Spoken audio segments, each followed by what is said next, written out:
Une mesure économique de rigueur pour soutenir la filière cacao. C'est la décision prise par le gouvernement ivoirien pour booster la compétitivité des entreprises nationales d'exportation de fèves.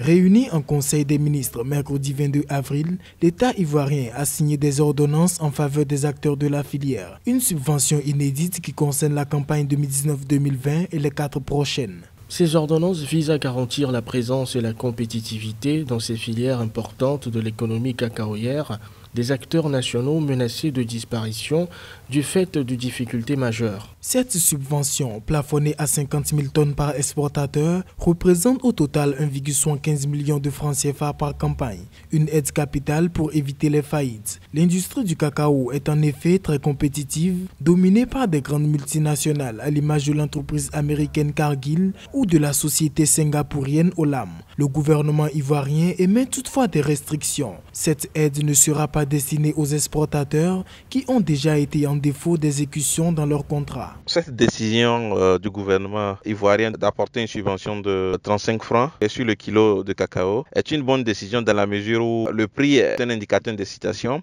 Ceci va permettre aux agriculteurs d'être plus motivés, d'emblaver plus de superficie. L'analyse par rapport à la suffisance ou non de 35 francs, tout ceci est lié aux questions budgétaires. Est-ce que l'État a encore plus de marge de manœuvre? Et aussi dire que c'est le prix du marché. La crise sanitaire actuelle est de nature à saper les efforts du gouvernement. Un fonds de soutien de 10 milliards de francs CFA a également été mis en place par le gouvernement ivoirien. Une somme destinée à soutenir les transformateurs locaux. Des acteurs qui bénéficieront également d'une réduction importante du prix de la licence, passant de 200 à 25 millions de francs CFA.